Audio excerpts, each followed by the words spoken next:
365 days of horror movies. This is what I saw this week. Let's get to it. Hi everyone, I'm Star from the Horror Cat Super Show. So I've been putting off watching movies in January because I didn't want to be disappointed. January is usually not a great month for horror films.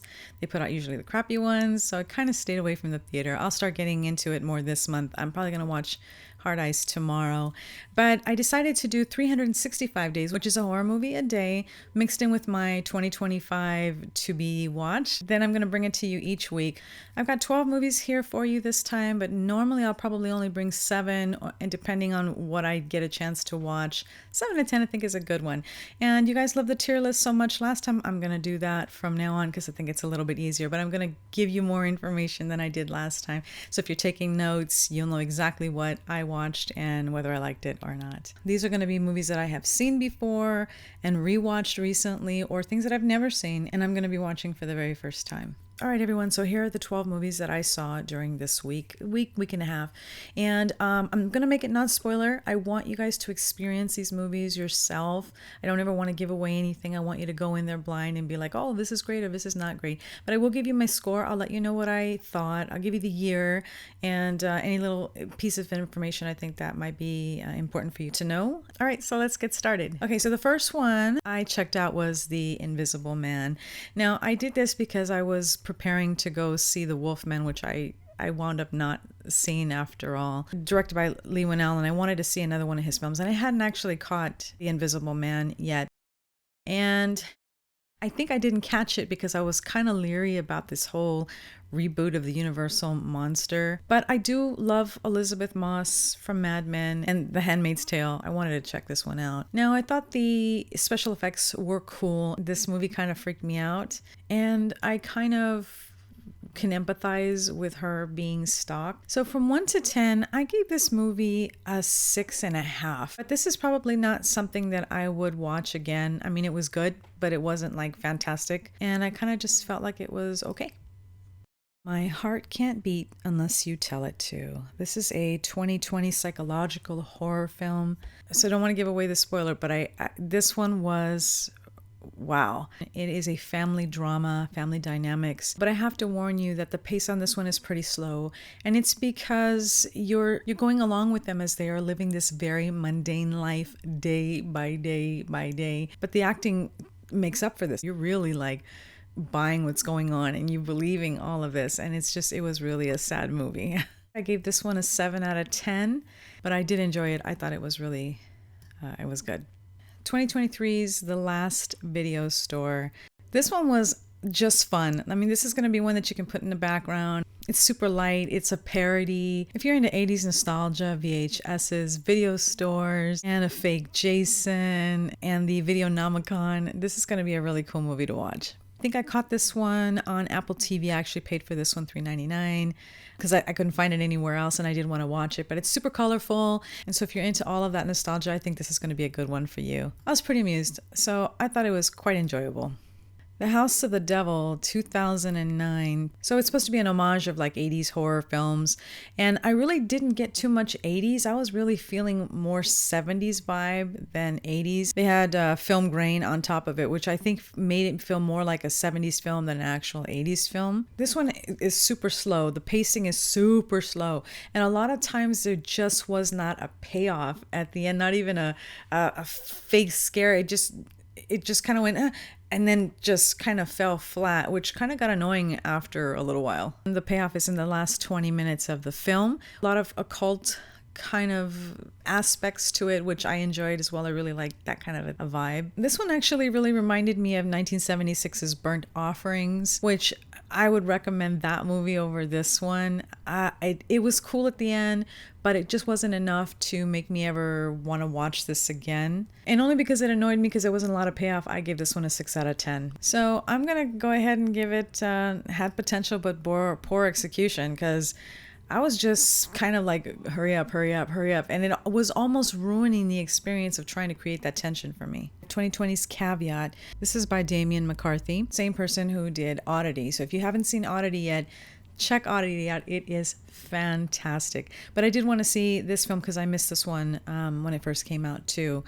This one is all kinds of creepy, very similar to the tone of Oddity. Definitely psychological horror. And just like in Oddity, there's a large theme of isolation here, which I really like. They have him in this like way out place and there's like no escape, and it just increases the tension of what's happening even more. It pretty much kept me engaged the entire time.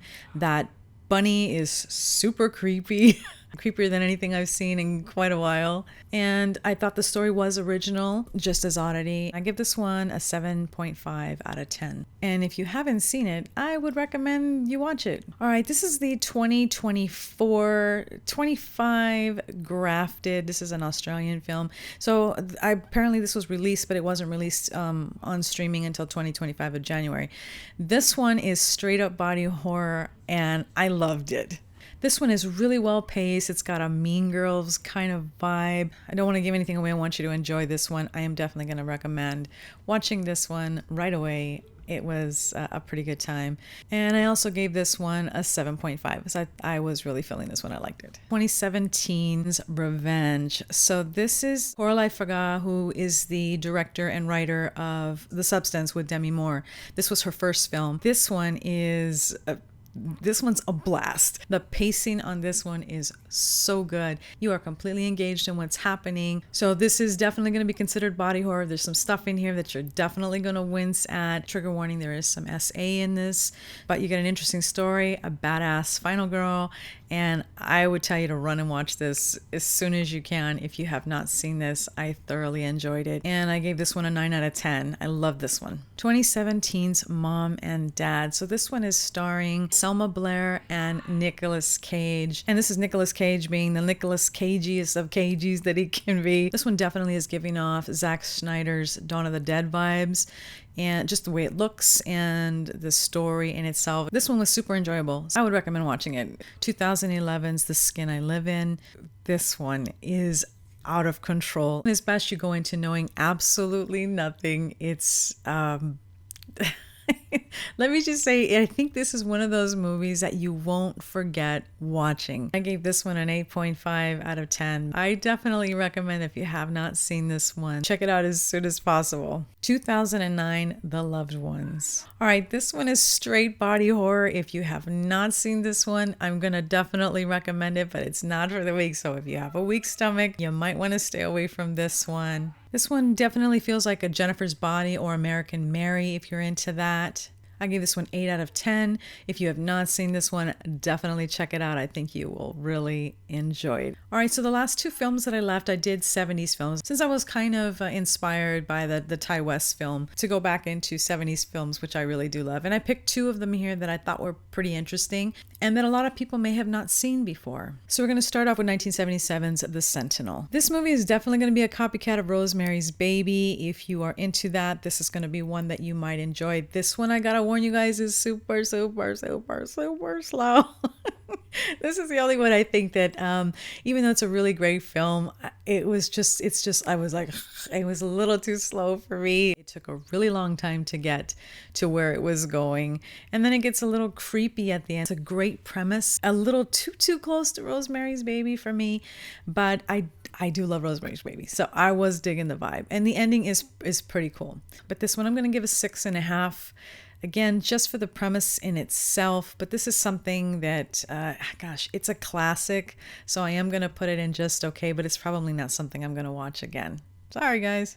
And the last film we have here, 1977's Blue Sunshine. So this is a sci-fi horror. This is also going to be one I don't want to say anything about because I want you to experience this, but this is one that if they ever remade this, I think this could be a real winner. I think it's still a really good, interesting idea. Of course, with your special effects in the 70s, it really does have like an Omega Man, Charlton Heston kind of vibe, but it is a classic. And so I did want to include it on here because it still really is a good movie. Not as slow as The Sentinel, better pacing on this one. I give this one a 7 out of 10. I did find this one enjoyable. I think it's just got a lot of 70s vibe in there, and I think that saves the pacing on this one.